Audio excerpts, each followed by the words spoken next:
Despite what they'll have you believe, Warhammer is not the only miniatures game out there. And depending on what you want, there are countless alternatives with varying degrees of range and quality available. Let's look at some of them now.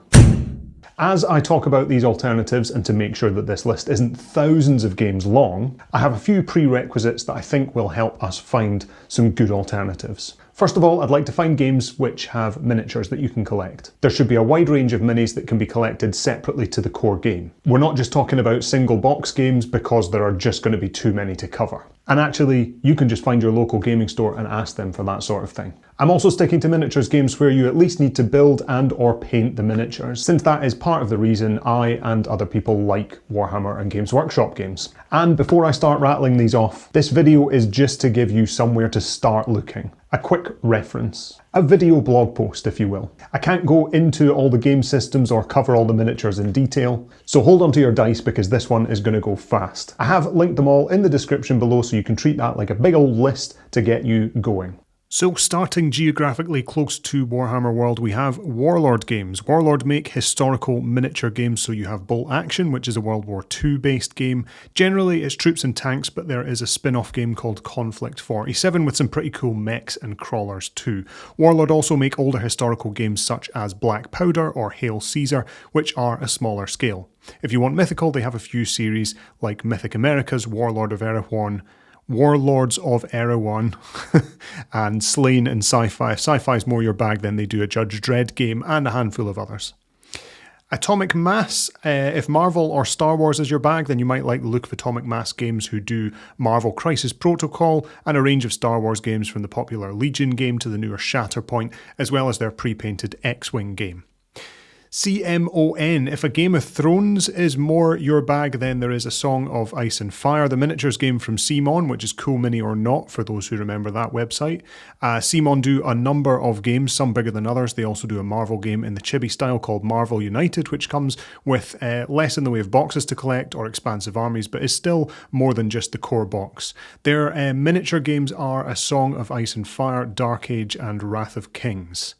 Battletech, if we're talking sci-fi again, we have Battletech. I've seen this described as Transformers meets Robot Wars, but essentially it's mech miniatures fighting 40k style.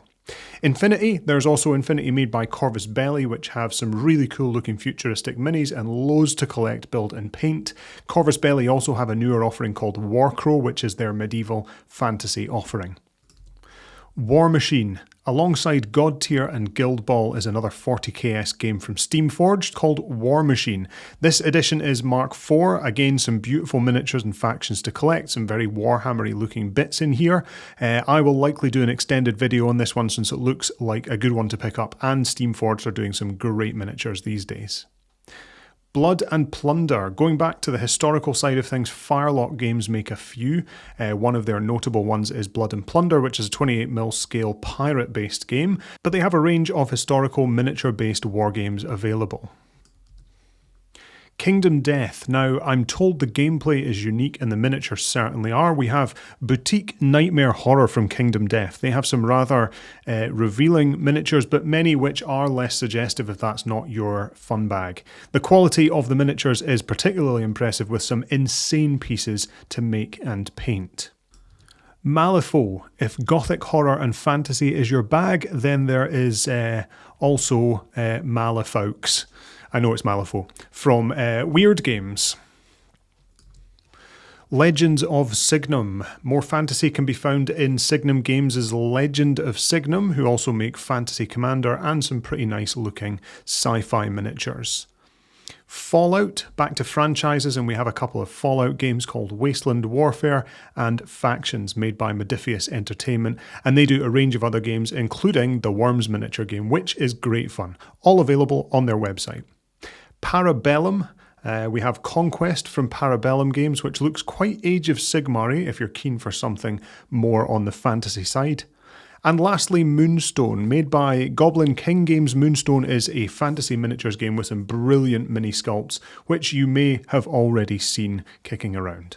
Of course, we've covered all these games and we've not even touched on the amount of companies that just make miniatures for any game that you like, or the companies that provide 3D STL files for the games, or the absolute wealth of companies who are designing, sculpting and creating busts and larger scale miniatures that you can collect and paint. Not only that, but there are the companies that are creating rules where you can use any miniature that you like. Things like Gaslands, Frostgrave, Stargrave, Tonks, and so on. The point here though is that Games Workshop or Warhammer is not the be-all end-all of miniature wargaming, despite what they'd have you believe. So don't be afraid to explore beyond the boundaries of their miniatures and games. Who knows what you might find? Have I missed any games with miniatures that you like to play? Let me know in the comments.